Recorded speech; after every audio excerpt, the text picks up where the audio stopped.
기와 학교장의 거꾸로 지우고 학교실 시작합니다. 오늘의 배움 주제는 다음과 같습니다. 허블이 은하를 많이 관측을 했었어요. 이 허블이 은하를 관측하고 나서 본인이 보인 모양 그대로 비슷한 것끼리 묶어서 은하를 분류를 했습니다. 그게 허블의 은하 분류예요. 즉 사람이 본 모습대로 한 거니까 이것은 결국에는 가시광선으로 본 모양대로 분류를 해놓은 것이다 라는 걸 알 수가 있습니다.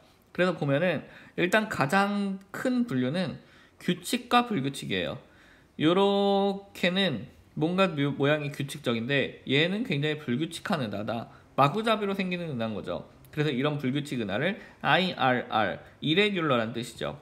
그래서 정상적이지 않다란 뜻이죠. 그래서 불규칙 은하라고 분류를 했고요. 나머지 이제 정상적인 일반적인 레귤러 은하들은 그 안에서 또 모양에 따라서 한 번 더 분류가 됩니다.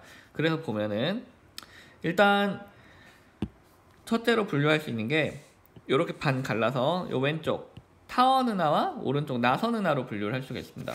타원 은하 같은 경우에는 딱 봤을 때 모양이 타원형이다 라는 거예요. 그래서 타원 모양이다 라는 건데 지금 보면은 E0부터 E1, E2, E3, E4, E5 해서 E7까지 분류를 해놨습니다. 그래서 E0에 가까울수록 1에 가깝고요.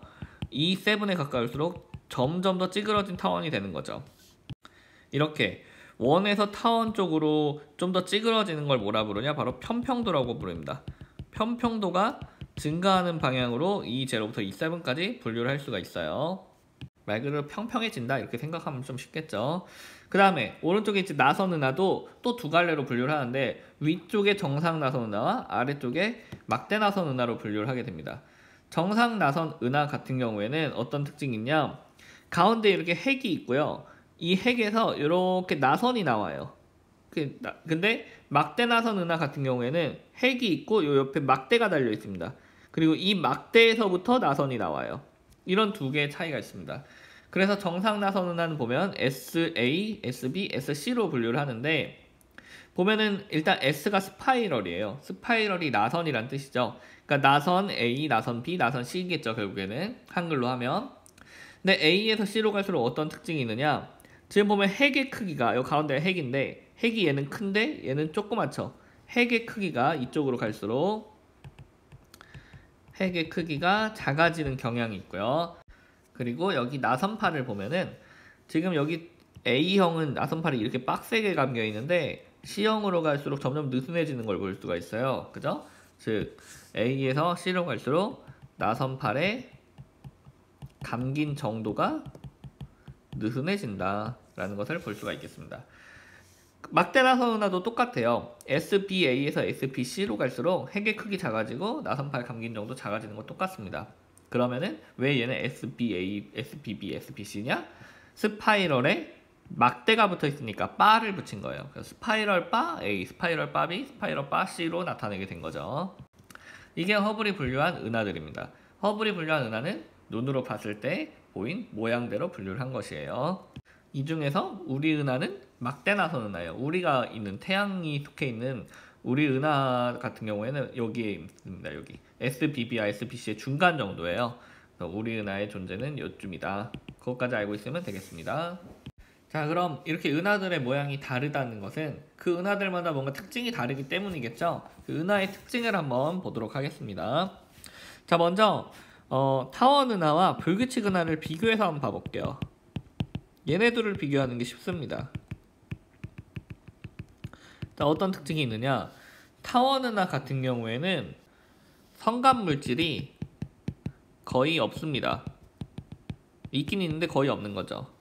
근데 이렇게 성감 물질이 거의 없다는 것은 무슨 말이냐면 더 이상 뭉칠 애들이 없다는 거예요. 우리 별의 진화 과정할 때 성운에서 성감 물질들이 중력 수축에 의해 뭉쳐서 새로운 별이 탄생한다 라고 얘기를 했는데 그럴 일이 없다는 거예요. 즉 여기는 새로운 별이 탄생할 일이 없으니까 여기 있는 별들은 대부분 늙은 별입니다. 그럼 늙은 별들은 당연히 에너지를 빵빵하게 못 내겠죠? 그러니까 늙은 별들은 에너지가 약해요. 즉 온도가 낮다. 그래서 늙은 별들은 결국엔 붉게 보이는 경향이 있습니다. 늙고 붉은 별들이 타원 은하에선 많이 관찰이 됩니다. 온도가 낮기 때문인 거죠. 반면에 불규칙 은하 쪽은 어떠냐? 여기는 성감 물질이 굉장히 많습니다. 그 말은 이제 막 새로운 별들이 탄생하는 중이라는 거예요. 그러니까 여기는 젊은 별들이 많습니다. 젊다는 얘기는 얘는 지금 온도가 높다는 거겠죠. 막 한창 막 이렇게 열을 내고 있는 거니까. 그 젊고 여기는 온도가 높은 푸른 별들이 많이 관찰된다라는 것을 볼 수가 있어요. 자, 이번에는 나선 은하 한번 봐볼게요. 나선 은하는 먼저 구조부터 봐볼 건데요. 나선 은하의 구조를 옆에서 보면 이렇게 생겼습니다. 이렇게 생겼고, 이 중심부의 이 부분을 우리는 은하 핵이라고 부르고 있어요. 그리고 여기가 이제 나선 8이라고 부르고 있고요. 나선 부분을 얘를 이제 위에서 보면은 이런 모양이 되겠죠. 이런 모양. 이걸 이제 옆에서 본 겁니다. 요 위에 그림은. 자, 그랬을 때 이제 은하에 중력이 영향을 미치는 범위까지를 은하라고 부르거든요. 그 범위를 표현해 보면 대략 한 이렇게 됩니다. 이런 식으로 돼요. 이 은하에 중력이 영향을 미치는 이 범위 속 여기를 바로 우리가 헤일로라고 부르고 있습니다. 자, 그럼 나선 은하는 특징을 어떻게 볼 거냐면 은하의 핵 부분과 그리고 나선 8 부분으로 나눠서 특징을 한번 봐볼 거예요. 은하의 핵 부분은 어떠냐면 여기는 성간물질이 거의 없습니다. 자, 그럼 아까 위에랑 똑같겠죠. 성간물질이 없다? 그러면 온도도 낮겠네. 그럼 새로운 거 합성도 안 되니까 늙고 붉은 별들이 많겠구나, 이렇게 생각할 수가 있는 거죠. 반면에 나선 8 부분은 성간물질이 많습니다. 자, 그런 말은 얘는 이제 뭐가 막 합성되고 있고, 즉 결국에는 온도도 높고 젊고 푸른 별들이 많겠다라는 것을 알 수가 있는 거죠. 그래서 특징이 이렇게 비슷하게 이렇게 연결되는 것을 볼 수가 있습니다. 오늘 점심에 갈비탕을 먹었습니다. 자, 허블이 분류한 은하들 외에도 조금 특별한 은하들이 있어요. 이런 걸 우린 특이은하라고 하는데, 특이은하들을 한번 봐보겠습니다. 첫 번째 특이은하로 전파은하라는 게 있어요. 이름에서 보다시피 이것은 강한 전파를 방출하는 은하입니다. 자, 근데 어느 정도 강한 전파냐? 일반 은하에 비해서 수백에서 수천만 배나 강한 전파를 방출하고 있어요. 그러니까 엄청나게 센 전파겠죠. 그러다 보니까 이 전파 은하는 그냥 가시광선으로 봤을 때는, 눈으로 봤을 때는 타원 은하처럼 보이는데, 이게 가시광선이 아닌 전파로 봤을 때는 좀 다르게 보이겠죠. 전파를 많이 방출하니까. 그래서 전파로 봤을 때의 모양이 요 그림처럼 요런 모양으로 보이더라 하는 거죠. 그래서 그 구조를 보면 중심에 핵이 있고 여기서 양옆으로 Z가 나가는 곳이 있고요. Z라는 거는 뭔가 강력하게 물질이 방출되는 것들을 얘기를 합니다. 우리 제트기 막 이런 거 엄청나게 빠른 속도로 가는 거잖아요. 그런 식으로 굉장히 빠르고 강력한 물질들이 막 방출되는 현상, 그게 Z예요. 그 Z가 방출되는 게 있고, 이 끝에 가면은 이렇게 주머니처럼 있는 게 있는데, 이런 구조를 우리는 로브 구조라고 합니다. 그래서 전파의 로브가 양옆에 있는 이런 구조를 띠게 되는 거죠. 그래서 얘를 그냥 눈으로 봤을 때는 타원은 한데, 눈으로 본 게 아닌 전파로 봤을 때는 이렇게 이런 로브를 양옆에 지니고 있는 이런 특이한 모양으로 나오더라 하는 겁니다. 자, 그럼 이렇게 강한 전파가 나오는 이유는 무엇이냐? 이렇게 강한 전파를 방출하려면 그 안에서 은하 내부에서 뭐 충돌이 있다든지 아니면은 은하 내부에서 아주 큰 폭발이 있다든지 이랬을 때 이런 전파가 방출될 수 있을 것이다 라고 얘기를 하고 있어요. 우리가 뭐 직접 가서 확인한 건 아니라 정확히 모르죠. 추정을 하는 거죠. 이럴 것이다 라고. 그 다음에 중심액에서 Z가 있잖아요. 지금 이 Z가 나오는 곳에서 여기서 아주 강한 X선이 관측이 됩니다. 강한 X선이 관측이 되는데, 그렇게 되려면은 여기에 아주 강한 자기장이 있을 거다, 이렇게 추정을 하고 있습니다. 그래서 강한 자기장이 있고 거기서 물질이 분출되면서 그 옆에서 X선이 같이 나오고 있는 거죠. 자, 여기 써있는 내용은 조금 심한 내용인데요. 이쪽에서 바라봤을 때랑 이쪽에서 바라봤을 때 은하의 모양이 좀 다르게 보인다는 것을 적어놓은 것 뿐입니다. 자, 다음 두 번째 특이은하로 퀘이사라는 게 있습니다. 자, 퀘이사는 이름의 뜻이 뭐냐면 이게 준성이라는 뜻이에요. 준성, 별에 준한다 라는 뜻입니다. 퀘이사는 은하지만 크기가 굉장히 작아요. 크기가 대략 태양계 정도밖에 안 됩니다. 근데 은하예요. 그런데 이렇게 조그마다 보니까 우리 눈으로 봤을 때 뭔가 멀리서 보면 별처럼 보이는 거죠. 그래서 우리가 별에 준한다라는 뜻의 준성이라는 이름을 붙인 겁니다.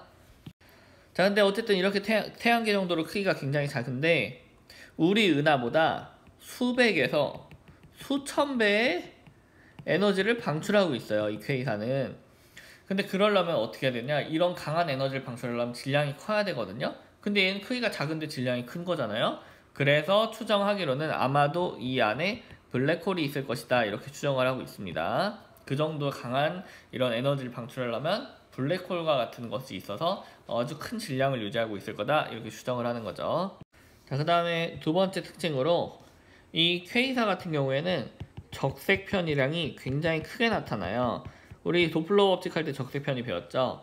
근데 이제 이 적색 편이 같은 경우에 우리가 뒤에서 좀 더 자세히 배우겠지만 거리가 멀면 멀수록 이 적색 편이가 잘 일어납니다. 그런데 퀘이사는 우리가 볼 수 있는 최고의 적색 편이량을 보여줘요. 즉 우리가 볼 수 있는 거리 중에 제일 먼 데 있다는 뜻입니다. 그러니까 퀘이사는 엄청나게 멀리 있어요. 어느 정도 뭐냐면은 우리가 볼 수 있는 우주의 끝에 있다라고 얘기를 합니다. 그러면은 우리가 나중에 뒤에서 자세히 배우겠지만 우리는 우주가 한 점에서 시작해서 점점 커지고 있다라고 생각을 하는데, 우주가 한 점에 있었다가 점점 커졌어요, 이렇게. 근데 요 끝에 있다라고 추정을 하는 거예요, 퀘이사를. 그럼 과거로 우주를 돌려보면은 우주가 조그매졌을 때 이 처음에 생성된 애가 여기로 가 있을 거 아니에요, 이렇게 끝으로. 그러니까 결국에는 이 퀘이사는 끝에 있다는 말은 처음 만들어진 것이다 라고 추정을 할 수가 있고, 그 말은 퀘이사는 바로 우주가 생성되었던 그 당시 생성된 초기의 천체일 것이다 라고 추정을 하고 있습니다. 처음 만들어진 것이기 때문에 제일 멀리까지 가 있다라는 얘기죠. 자, 그럼 여기서 하나만 더 응용을 해보면, 그럼 우주 생성 초기의 천체가 퀘이사라고 한다면 퀘이사가 엄청 멀거든요. 여기서 우리 지구까지 도달하는 빛이 막 130억 광년 이상 지났어요. 130억 광년 정도 떨어져 있어요. 그러니까 막 빛의 속도로 130억 년을 가야만 도달할 수 있는 거리란 말이에요. 그러면 저 모습은 130억 년 전에 출발한 빛이니까 우주의 나이가 130억 년이라고 한다면 결국에는 우주가 탄생했을 그 당시의 모습을 우리한테 비춰주는 것이다, 이렇게 추정을 할 수가 있는 거죠. 즉 쉽게 말하면 퀘이사 주변을 보면은 그게 바로 과거의 최초의 우주의 모습을 보여주는 거다, 이렇게 생각을 할 수 있겠습니다. 그 다음 또 하나의 특이 은하로 세이퍼트 은하라는 게 있습니다. 세이퍼트 은하 같은 경우에는 그냥 우리 가시광선으로 봤을 때는 일반적인 그런 나선 은하로 보이게 되어 있습니다. 자, 그런데 얘는 보통 은하랑 비교했을 때 굉장히 강한 방출선을 보여주고 있어요. 그러니까 이렇게 넓고 강한 방출선을 보여주고 있다는 얘기는 얘는 지금 방출선이 막 이렇게 강하려면 은하 내에 가스 구름이 매우 빠르게 회전을 해야 됩니다. 자, 근데 이게 이렇게 빠르게 회전을 하려면은 결국엔 중심부의 질량이 커야지 회전이 빨라지는 거예요. 이게 만류인력으로 잡아 당겨줘야 회전이 되기 때문에. 그럼 중심부 질량이 매우 크다? 그러면 얘 가운데 블랙홀이 있겠구나, 이렇게 추정을 할 수 있겠습니다. 자, 오늘 수업 여기서 마치겠습니다. 수고하셨습니다. 큐바.